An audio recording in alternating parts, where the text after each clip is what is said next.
So this is your technical difficulties warning. Apparently, Shady's camera didn't want to play along. Don't worry, it's not your upload time. It's my camera. But coming up on Worlds Asunder.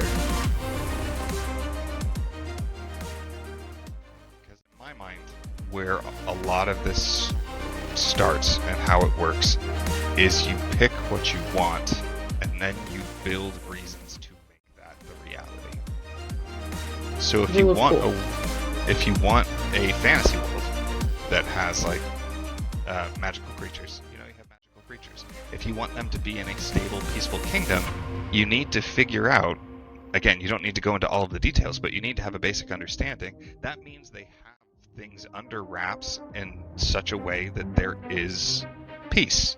The stories we've read capture our attention and immerse our minds in settings of all kinds to bring us the spectrum of feelings and deliver the tale of tales to our starving psyches. Whether it's medieval-style fantasy with mages and knights, or hard sci-fi takes on the future of space colonization, or thrillers set in your backyard, world building is the foundation that holds up the narrative, the glue that keeps it from unraveling as readers follow the journey you laid out for them, all to make the stories jump from the pages and burn themselves into our memories. Welcome, weary writers, to Book Career in a Year's network of podcasts. This is Worlds Asunder, an insightful podcast on world and character building. My co-host is the one and only David Shadoin, better known as Shady. It's not just a descriptor, it's also his moniker. And she's the H.Y. Gregor, but you can call her Haley or Sour Patch, your friendly post-apocalyptic wasteland elf. We know.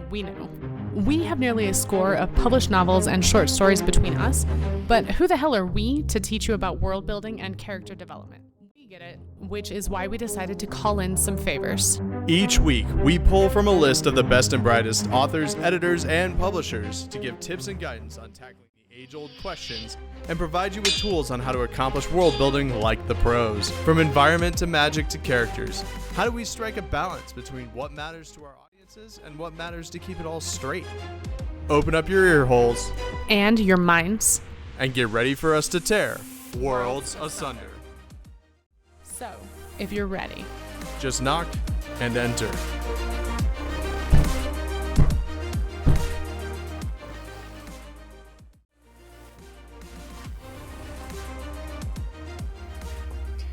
What's up, guys, and welcome back to Worlds Asunder, the only podcast on the internet teaching you how to world build while also having a little bit of fun without making you bored out of your mind. I don't know. Don't look at me like that. It's I'm just making stuff up as I go sometimes. Real low bar. Hey, we're trying to be entertaining here, trying to make it good. This will be. Don't know when this episode is going to come out in order yet, so this is going to be fun for all of us. For those of you who are coming back, welcome back to the Book Career in a Year network of podcasts, and hopefully you've enjoyed the previous ones that you've watched so far. I would also hope so, since you are returning, and why would you do that to yourself if you aren't? For those of you who are new, you do not need to watch these in order. Every one of these is a different topic on purpose with a different guests that we have met throughout our careers, so that way we can kind of share their wealth of knowledge with all of you new and kind of intermediate authors, and even some of you veterans out there who just want to hear maybe a different take on something or a different system. That being said, I'm your host, Shady David Shadoin, and my co-host, as always, is H.Y. Haley Gregor. Haley, who do we have on today? Tonight we have Clark Rowenson, or C.R. Rowenson. He is, I'm trying to think, I think I've known you for what, 2.5 years now? 3, I think. Getting there. And Clark specializes in magic systems. So he's a writer, he does fiction as well, but one of his big things that he's super knowledgeable and really helpful about is everything to do with magic. He's got an awesome break. I know a lot of people talk about, expectations for magic systems, and he has broken it down so specifically in a way that gives you tons of freedom, but also answers all the questions that you would need. So we've got, I was just sharing this earlier with him that I've got my super sexy hardcover of this book, The Magic System Blueprint. He's got one other out. Restrictions may apply, building limits for your magic system, because we talk a lot about how magic needs costs. We'll go ahead and make sure that we throw all of Clark's stuff out later. He's got his website, crrowenson.com. He's got a Patreon. He also has a podcast. So he's the Magic Engineer on YouTube. YouTube podcast. YouTube channel. Okay. He's a YouTube channel, the Magic Engineer, which is full of a ton of stuff. And I think you're ramping that up again, right? Slowly, but yeah. Yeah. Okay. So lots of good stuff. We will go ahead and I do want to start this episode with kind of a reader or a listener disclaimer. I know that you say magic systems and you look at it and you go, oh, well, I write sci-fi or whatever. This doesn't apply to me. If you have made it this far and you write any kind of spec fic, at the beginning of the book, Clarke has the Arthur C. Clarke's third law, which is any sufficiently advanced technology is indistinguishable from magic. And so that's something that we're going to go ahead and hit a little bit later. This covers really a ton of different world systems and doesn't have to be specific to magic. So that's one of the things we're going to dig into. Right. Actually, before, just real quick, because I have two basic definitions that can really broaden your perspective on what we're talking about. Because when I'm talking about magic, it's anything in our stories enabling effects or abilities beyond our current capability or understanding. So it's a broad net that does include fantasy magic and potions and superpowers and advanced tech and the Force and monsters and Lovecraft's like Cthulhu stuff. All of that are things that are just anywhere we have that step into the fantastical, that is magic. And then your magic system doesn't mean it's complicated. It is just the set of facts and information that make it understandable. So a magic system can be as simple as a button that is going to make the universe go boom. And that's all you need to know. And that's your magic system. I'm here for that. That sounds easy to write. Sign me up. That's called the Big Bang. Mm-hmm. Doomsday. Don't push that Doomsday. button. Big sign. Do not push. Do not push again. Again, yeah.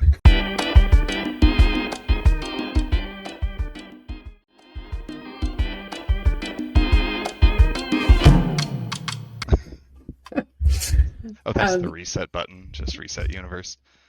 Oops. Entropy's gone too far. We got to bring it back.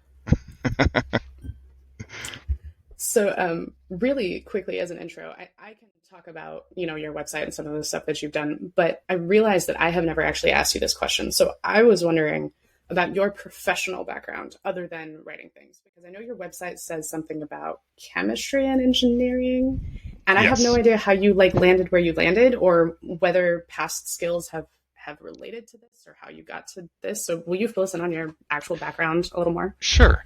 And if we want to talk about it more, I will try and keep it brief so we can get to the useful stuff for other people. But yes, my background is actually I have 2 degrees, one in chemical engineering and one in chemistry. And I then ended up doing research for a couple of years into energetics and explosives, which was interesting, but at the end of the day, the cool factor did not outweigh the danger factor for me. So then I took a hard right turn into dealing with IT support and managing an IT team, and then moved into project management and web app managing developers. And my life became a living Office Space meme of I deal with the customer. I deal with the engineers so the customers don't have to, and I keep the customers from the engineers. So you're Jan in the IT crowd, but better at your job. Yeah. It's about the relationships. Just realized Haley must have never seen Office Space. I've seen Office Space. Thank you. Oh, okay. Thank you. So that's my background, and it does come into play a lot. The engineering and the chemistry really affected how I thought about things and how I structured information and how I researched stuff. Mm-hmm. And without that, I don't know that I would have gotten as good as I am at being able to break things down and process things. And part of that was probably because that's what I had to do in order to study the material that was over my head a lot of the times. But in terms of how I got into fiction, it all began with a dream, kind of, because short version, I was hanging out with a bunch of friends, and we were doing the thing where you stay up late into the night, and we were talking about if everybody could have one superpower, what would it be? And if we had the Avatar, the elements from Avatar, which type of bender would we be? So naturally, that went on until like 3 or 4 in the morning. And as it does. As it does. And that night, I had my brain just combined that conversation with all of the STEM information I was learning, all the science stuff, mashed it together into one of the most comprehensive dreams I had, where suddenly we all woke up with superpowers that worked scientifically. And then I was explaining it to my friends about the powers they had and why it was cool and all the stuff that happened. And they were very patient until they got sick of it and said, Clark, just shut up. Write it down and we'll read it. So then I spent a bunch of time writing it down, like 100 pages worth, about all of the magic. And not even, no. Like that stuff hasn't seen the light of day. Down the road. So I wrote it up and gave it to them, and they didn't read it, except for my one friend who thought it was a real page turner, but she reads academic articles for fun. So then I thought I was being clever, saying I'm going to put it in a fiction story, then they'll want this extra information. So got into writing fiction, met up with writing groups.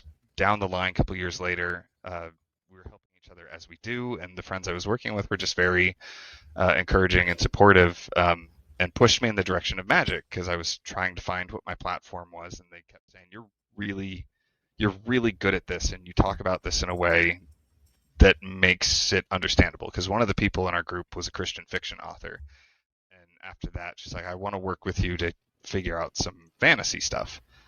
So that's kind of how I ended up talking about magic systems. I can have a whole other talk about why I ended up diverging to focus on the nonfiction for a while. My fiction has been on pause for about 8 to 10 years. And I'm just now able to really pick it up again. So well, it's so hard because you can't do everything, right? Like, you get offers for new projects, and you've got to, at some point, you have to learn when to say no or when to say, later, or right. Making those decisions is not easy. But we will say you have now made the jump to full time. Yes. So congratulations on the leap. I think it's you. Awesome. We didn't mention, so on Clark's website, he's got his blog and a bunch of stuff set up. He also does consultations. And so that obviously goes back to kind of how you started out. I guess your friend was saying that, like, hey, talk me through it. And you're super personable, like easy to talk to guy. And I'm sure that felt just really natural. And I love helping people. That was a big part of the reason I focused on the nonfiction, is I realized at the end of the day, I wanted to help make magic systems, and I wanted to see better magic systems and stories. I honestly didn't care if they were mine or not. Mm-hmm. So and there wasn't much information about magic systems. There still isn't. So it seemed like a good fit. Yeah. And I know that before I met you and before I read your book, the only thing that I had really seen was Sanderson's Laws of Magic. And they're so short. And I know that you reference them. You've done a lot of breakdowns of the stuff that he recommends. But I think it's fascinating. And I will shamelessly plug Clark here. I talked to him for like 15 minutes, and he helped me turn a 3-book series into a 5-book series, and like rewrote all of book 2 for me, because he helped me figure out this huge implication that I hadn't even considered, and a whole new book was created in a very short amount of time. So he knows what he's talking about, and we'll let him get into some of that here.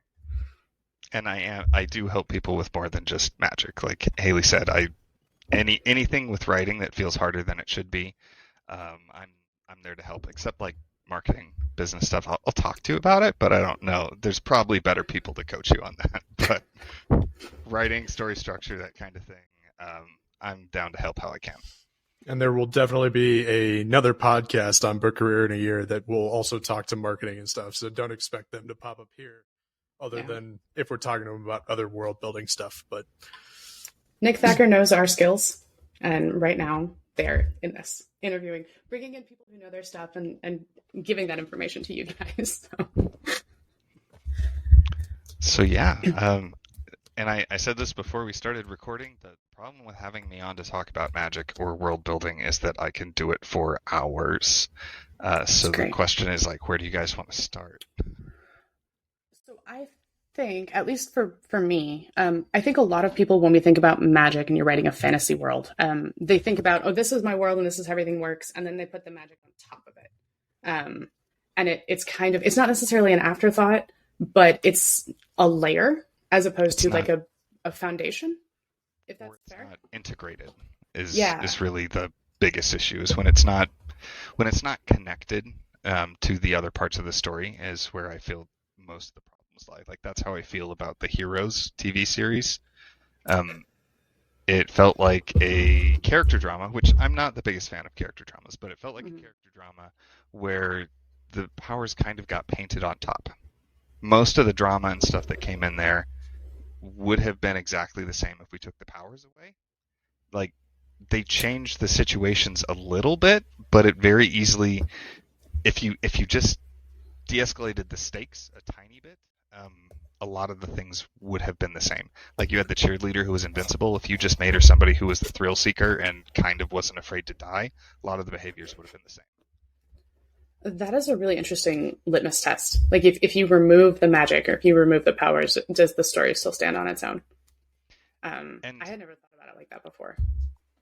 It's one of those things, because we say that a lot about the different parts of our story, right? If you take it away, the story shouldn't be the same. That's not to say that you couldn't tell the same type of story. In my mind, it's all about impact and connection, because you want it to you want the different parts of your story to be influencing and supporting each other, like a solid building. The beams are connecting and sharing the load and making everything better. So that if you take it away, sure, the building might still be there, but it's gonna change how it feels and how it stands. That's how I like to think of it. It's making sure that it's supporting the other stuff.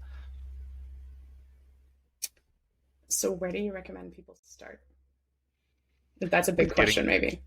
With magic in general, or with getting stuff connected in? Yeah, to have a smooth integration. For me, when I think world building, my brain jumps to like your second world fantasy where you're like, oh, I need a map. And I know that that's not where everyone starts. But as far as like the things that people consider when they're starting to create a new world, whether it's, something that's urban fantasy or science fiction that takes place in a world that we're familiar with or not, you start looking at your geography, your culture, food and agriculture, like little things. What tips or tricks do you have for starting to make sure that if we want magic to be something that's really prevalent in a world, how do you connect it all together in a way that's meaningful? So the biggest part of making your magic matter is finding the places where things intersect and where they bump into one another.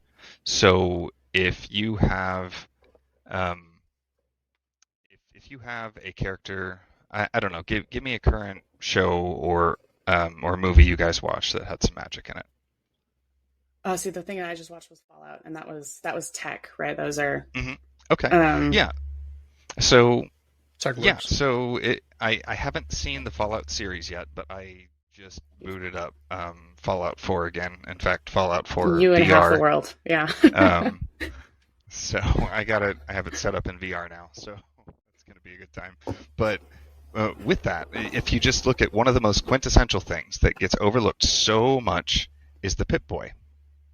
That is a perfect example of the tech being built up to enable not just the characters, but the Pip-Boy is the key to immersion and in the game functioning as a game. Is the Pip-Boy it is the node, it is the connector point that allows us to interface with the type of information we need, which is part of why even as ridiculous as the inventory management and all that kind of stuff can get in any of the Bethesda games, it actually feels more immersive through Fallout than it does through Skyrim. Because you have this giant backpack that you can stuff an entire body into in both cases, but in Skyrim it's just a menu that pops up and you don't even have a backpack. Like with the Pip-Boy, there's like a mental interface through that. And they did a good job of that, where you aren't able to do certain things until you get your Pip-Boy at the end of Vault 111. Really quick, for anyone who's not familiar with Fallout, will you give us the rundown of what that is and how it works? Sure. Because they kind of overlook it in the show. It's there, but it's kind of a catch-all, and it's not really integrated super well, now that I'm thinking about it. I don't remember what it stands for. PIP is an acronym, but it is a computer that a lot of people wear on their arms. It's like a gauntlet that they wear. And then you, in the game, that's where you go in to manage game settings, look at your inventory, check your stats, do your level up. So it would be like having your phone strapped to your wrist with a bunch of biometric apps and your calendar and all of that. Basically what we do, just strap on your forearm, and a lot of people have them. Bigger screens than the watch. Do you guys want to take guesses at what it stands for? Because I have it, and we're all going to feel real dumb. I'm pretty sure the first part is personal. Yeah, I was going to say it's personal interface, not program.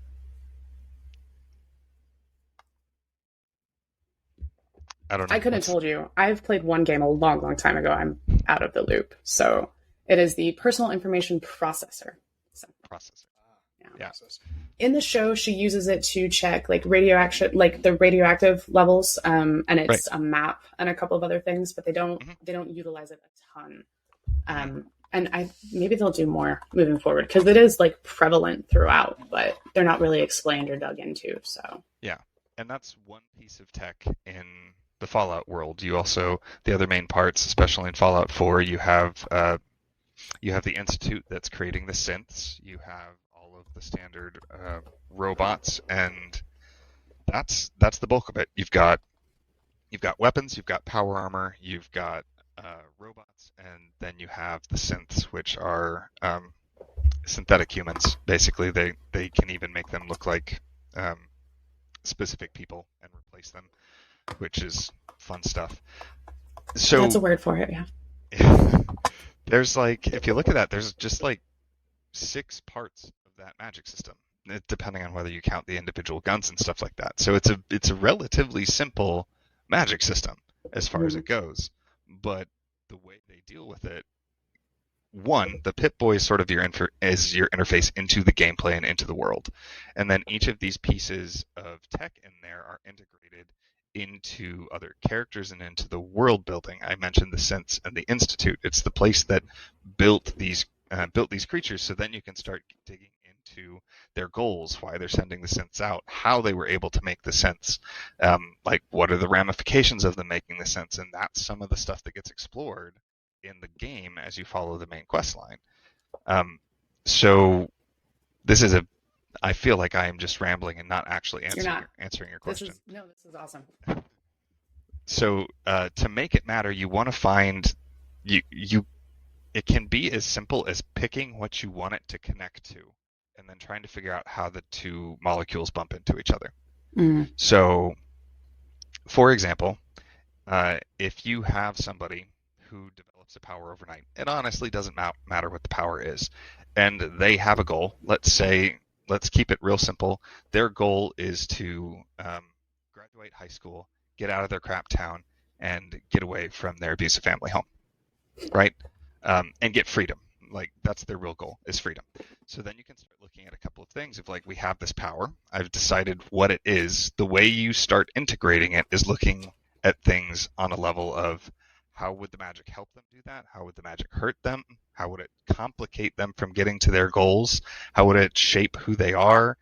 And then all of a sudden it's connecting on a deeper and deeper level, which maybe Heroes did later on, but they lost me before I could really get too deep plot into it. That's season 2. Season 2 lost a lot of people. It's coming back. They're doing a Heroes Reborn or Resurgence or something. I was reading. I don't know if it's a reboot or if it's a sequel, or I think it's pretty early pre-production. So we'll see. I will wait to be disappointed by it later, probably. I won't hold my breath for that one. Did that answer your question? That's really the base thing, I think, is to just pick the parts you want to connect and start knocking around ideas of how one would impact the other. Mm-hmm. Well, and that was something that when we were talking about prepping for the episode, you were talking about how, if there is a certain level of magic in the world, what kind of overall implications? Do you want to dig into that a little bit? Yeah, because what I was talking about ties really well into that. If anybody has seen It's Always Sunny in Philadelphia, when I'm talking with one of my friends and we talk about this, it always becomes that meme from the episode of it's Do you all see my about the 6-foot implication. whiteboard? It's the implication. And that's really what it is once you state something as true or as part of your magic system, it's exploring the implications of what you said. And then you tweaking the facts to make the implications be what you want. So, for example, you mentioned prevalence, which is one of the factors you can tweak in your story, and that's just how present is it throughout the world? Is it all over the place? Is it something you see occasionally? Is there only one person in the world who has this magic? How commonplace is it? So combining that with what the magical effects are, that can start changing things. So, for example, you have somebody who can, let's say they can think matter into existence. If it's only one person that can do that, the implications are going to be mostly limited to them and the things that they do. If a whole bunch of people can do that, then you have to start asking what that means and what are the implications of them being able to do that. If there is a guild of people that can think matter into existence, how does the world or a country maintain economic stability? Because can they just make money? If they can, how do you deal with that? And like this kind of stuff gets dealt, I think, in a very interesting way in the Imager portfolio by Elie Modisette. I've heard his name pronounced different ways. I've heard it pronounced different ways too. I know who you're talking about, but I don't know how to say his name. I thought it was Modisette, and then I've heard it like 3 different ways, so I don't know. But Elie Modisette, the Imager portfolio, that's exactly what they can do, and he explores the implications and reins them back in some fun ways. Because the prevalence isn't too high. It's high enough to cause a problem that if these imagers wanted to create money, they could, or they could create or process valuable materials and sell it and make a ton of money. So in order to maintain economic stability, the governments keep a pretty tight lid on them with the social and real threat of like, if you guys get out of hand, we have to squash you. Because you guys making it rich is like, we don't care about that as much as we want our government to continue to function. So it's called inflation, guys. Come on. I was going to make the exact same joke. We already know what the answer is. The implication is inflation. That's what money printing is. Anyway, I think that's an awesome example though, because so many things that we talk, or when you see like fantasy and it's like, oh, the gods are connected to the magic, or the religion is connected to the magic. But that is an amazing example of like reining it into other things, because you have to consider the economy and the government and like restrictions like that. And I think that's super cool. And you don't have to explore everything. That's where world builders disease comes from, is we feel we have to explore and we have to build absolutely everything. And you can't, and you don't have to. First off, you just straight up can't. But second, you just don't have to. You just need to build the stuff that is immediately relevant to your story. If your story doesn't have anything about governments or global powers or anything like that, you may not have to think through what happens with the economy. If it's a very personal tale of somebody trying to overcome drug addiction or somebody just trying to deal with a stalker, or I should have warned you guys, literally all of my themes are always dark. So, but if you're just looking at something more personal like that, or even just somebody who's trying to get over a bad breakup, you don't need to know how the governments maintain fiscal spending power. Like, doesn't matter unless you want it to, and then you change other parts of your stories to make that relevant. And because Clark is touching on a theme that's kind of reoccurred in a couple of our episodes, I'll even add to the fact that like even the stuff you do come up with, right? So the things that you think will touch on pieces of your storyline, things like that, do not have to always make it into the book either. Not everything you come up with has to be written into your story. So if it feels like you're getting bogged down too much in the details, right? Like maybe you've gotten into the world builder syndrome where you're just building out too much, but you might also be adding too much of what you did need, because the only thing that needs to make sense is that for you have the way it's built, and you have those nodes and what it affects, but you only need to bring up those effects when they're relevant.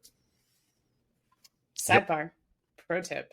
If you find yourself like writing something or creating something that you think is super, super cool, and you want to like shoehorn it into your narrative and it doesn't work, file it, write a short story. Like write a short story that takes place in that universe, that's a different character, a different storyline, and say, this is my super awesome magic thing. And you can write a whole story tailored to that. Don't get rid of it, but don't try to force it into a story where it's just like an overload of, unnecessary. Or a spin-off series. Right. Yeah, spin-off series. Or find a way to make it matter. But if you have a bunch of things that matter, you're going to end up with a very long and complicated book, at which point you're going to have to slim down on how much you want to matter in that one story. Well, or then you end up with a book that's an encyclopedia sometimes. When you dig too much into it, I have read fantasy novels like this. I'm all about the giant ones that like require me to learn a lot. I'm okay with those. Some people don't like them. But even I have had some where I'm like, okay, if I have to look up the definitions of all of the words of your magic every 10 seconds to remember what's going on, you lost me, Right. I think Tolkien kind of did it well, where all of the extra stuff is like in the appendices, and then eventually you end up with like the Silmarillion. But yeah, then nerds like me can go read it and say, hey, you get credit for trying. But the main series wasn't bogged down, so. Yeah.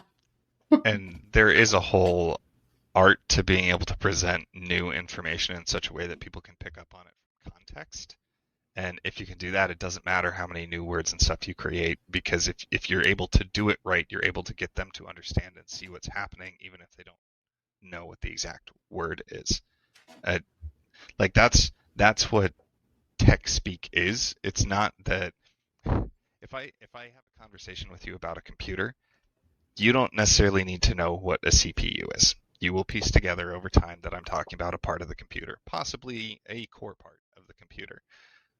The problem is if I then start overloading you with terms of the CPU and the RAM and dealing with the graphics and the frames per second and making sure you have the scripts running. Like, if you start stacking too much on top of it, it's impossible to build the context for people to read between the lines and understand what these things are.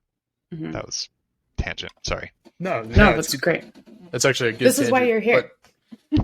No, the one thing that I was going to kind of throw back to you a little bit, because we were talking about where do we start kind of thing, and we talked about how does magic affect the world, but a little bit too.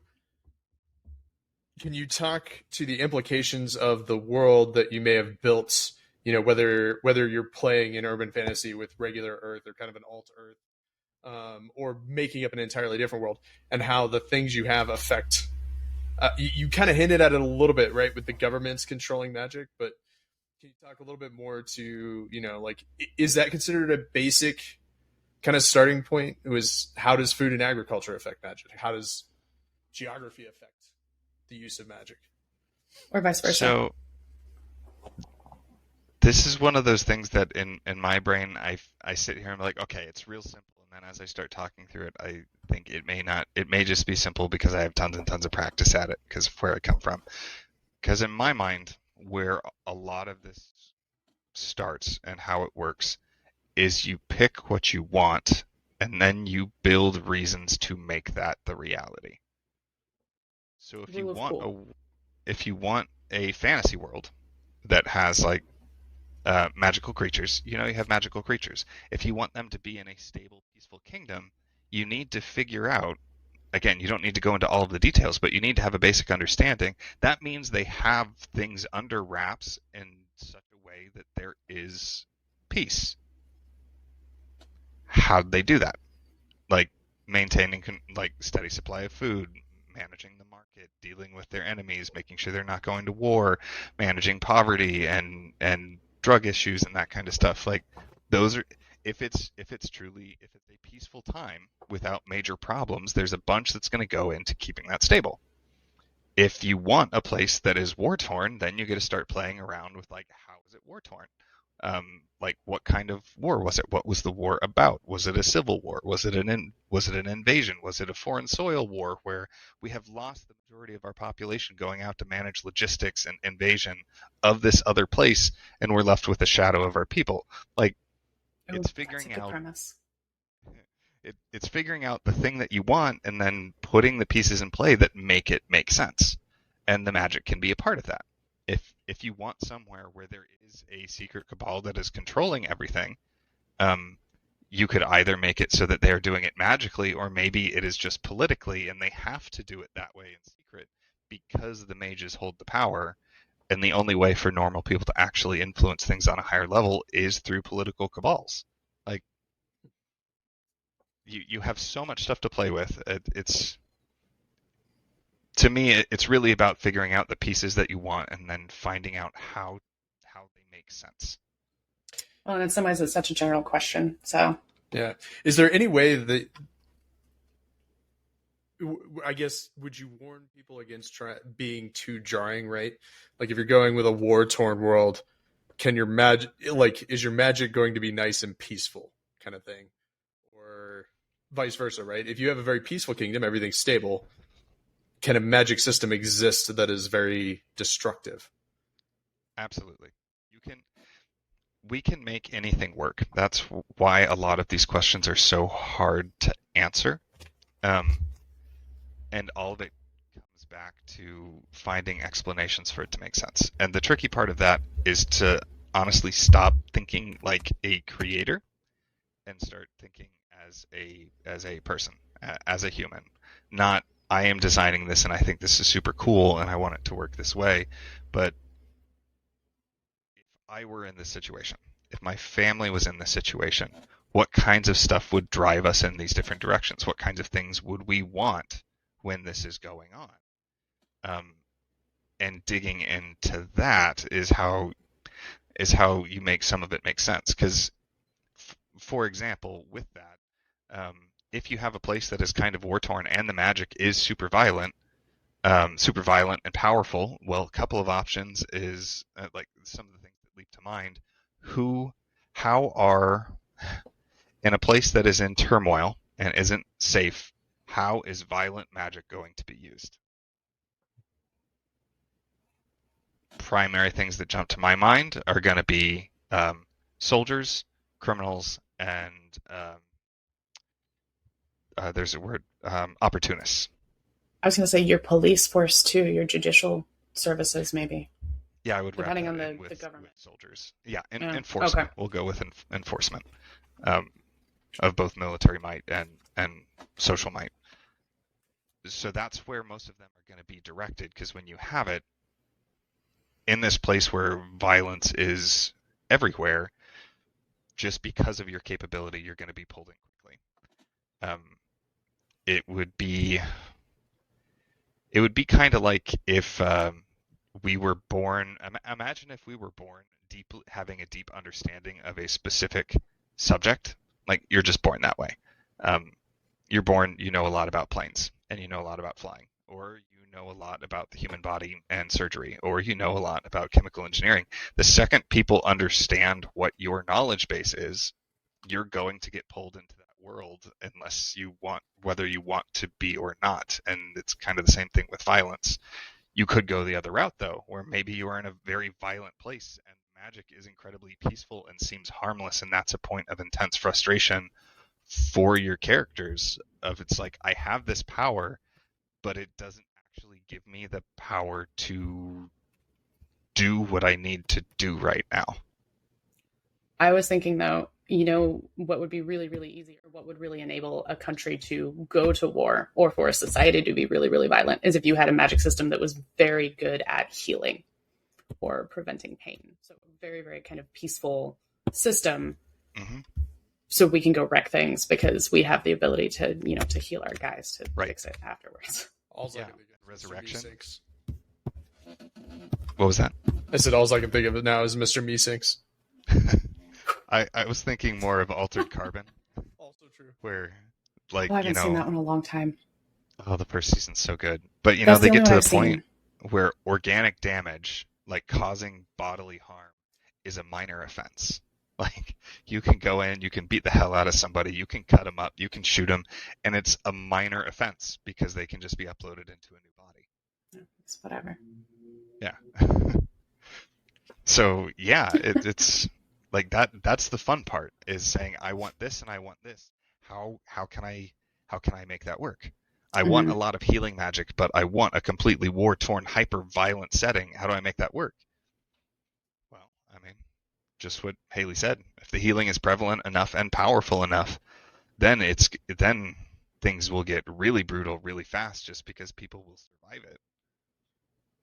I mean, that's kind of why humans get in more fights than animals, is with medicine and other stuff. We're better able to recover from injuries day to day. Because if you look at animal attacks, they're in, they're out, and small injuries decide to fight and they leave.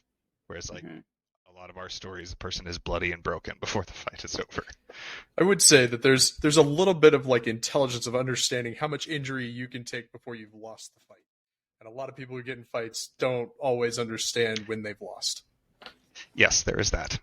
Animals are much more natural at understanding. Yeah, no, I've lost this one, I'm out. Mm-hmm. So again, very long, rambling answer, but does that kind of answer your question you were getting at? No, that was... I really like finding the ways that work for fairly universally, but that does make it hard to like give any specific advice, which is part of why I really like the one-on-one coaching, is so I can get into what you have, what you want. We find a way to make your thing work. And just like that, you finish yet another episode of Worlds Asunder. This time we had Clark Rowenson discuss magic systems with us. Hope you enjoyed it. Thank you again to Book Career Network and Nick Thacker for allowing us to continue to exist. For real though. Also thanks to all you audience members for stopping by. You're helping keep the lights on. As always, links to your favorite authors and where you can find them next will be in our show notes. And make sure you tune in next week for Do You Believe in Magic Part 2 with Clark Rowenson. He might have an extra guest with him this time. Make sure you like, subscribe, and comment to this podcast wherever you listen to podcasts. And as always, thanks for helping us tear the worlds asunder. We'll see you next time.